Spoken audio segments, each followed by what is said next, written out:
কেন্দ্ৰীয় গৃহমন্ত্ৰী সাক্ষাৎ অগপ নেতৃত্বৰ দিল্লীত গৃহমন্ত্ৰীগৰাকী সাক্ষাৎ কৰে অতুল বৰা কেশৱ মহন্তই অসম চুক্তি ৰূপায়ণ সন্দৰ্ভত কেন্দ্ৰীয় গৃহমন্ত্ৰীৰ আলোচনা ৰাজ্যৰ সাম্প্ৰতিক পৰিস্থিতি ৰাজনৈতিক বিষয়তো আলোচনা অসম গণ পৰিষদৰ ৰাজ্যসভাৰ প্ৰাৰ্থীক সমৰ্থন কৰাৰ বাবে জনাই ধন্যবাদ বৈঠকৰ অন্তত প্ৰতিক্ৰিয়া ব্যক্ত কৰিছে অসম গণ পৰিষদ দলৰ সভাপতি অতুল বৰাই বিজেপি আৰু অসম গণ পৰিষদৰ মিত্ৰতা নতুন নহয় 2026ৰ নিৰ্বাচনতো অব্যাহত থাকিব মিত্ৰতা উচ্ছেদ সন্দৰ্ভত মুখ্যমন্ত্ৰীৰ স্থিতিক সমৰ্থন কৰিছে অসম গণ পৰিষদ দলে এই মন্তব্য অতুল বৰাৰ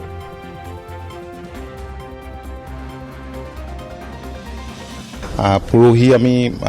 ভাৰতীয় জনতা পাৰ্টি মাননীয় ৰাষ্ট্ৰীয় সভাপতি নাড্ডা ডাঙৰীয়াক লগ পাইছিলোঁ তাৰপিছত আজি মাননীয় গৃহমন্ত্ৰী অমিত শ্বাহ ডাঙৰীয়াক লগ পালোঁ আৰু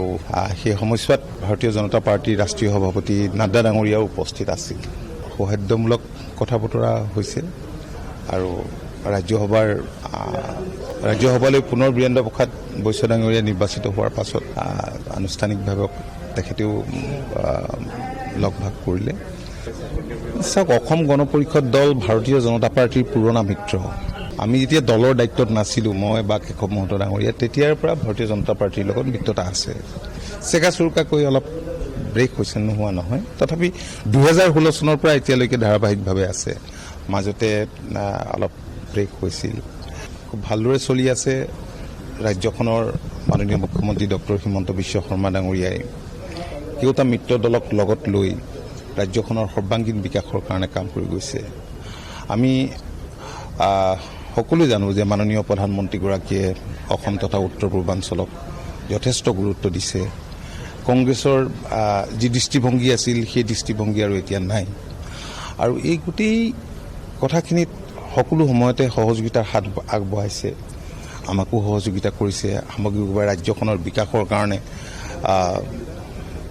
কেন্দ্ৰীয় গৃহমন্ত্ৰী অমিত শ্বাহ ডাঙৰীয়াই তাৰ বাবে তেখেতক ধন্যবাদ আৰু কৃতজ্ঞতাও যাচিলোঁ এই ধাৰা অব্যাহত ৰখাৰ ক্ষেত্ৰত অংশীদাৰ হোৱাৰ যিটো সুযোগ পাইছোঁ তাৰ বাবে আমি ভাবিছোঁ যে হয় আপোনালোকে কোৱাৰ ধৰণে বেছি দিনটো যিহেতু নিৰ্বাচনলৈ নাই 26ৰ নিৰ্বাচন আহি আছে গতিকে আমি ভাবোঁ যে খুবেই ভাল হ'ব তৃণমূল পৰ্যায়ত দুই এঠাইত খুব নথকা নহয় আৰু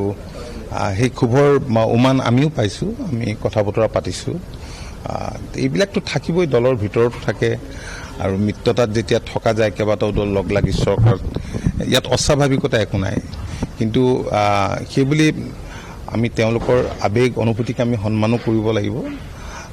গুৰুত্বও আমি দিব লাগিব আৰু দিওঁ আমি কংগ্ৰেছে যিদৰে প্ৰব্ৰজনৰ কাৰণে ৰাস্তা খুলি দিছে বাংলাদেশৰ পৰা অসমলৈ আহিব পৰা এইটোৱে স্বাভাৱিকতে অসমৰ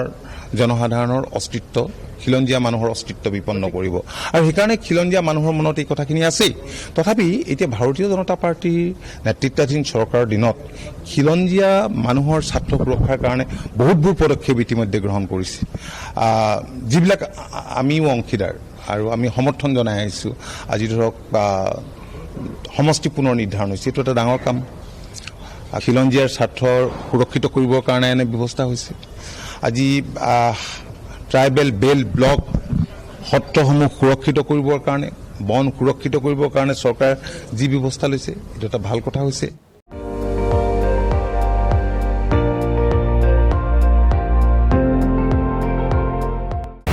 আপুনি চাই আছে ND24 সৰ্বশ্ৰেষ্ঠ নহয় সৰ্বোত্তমৰ দৌৰ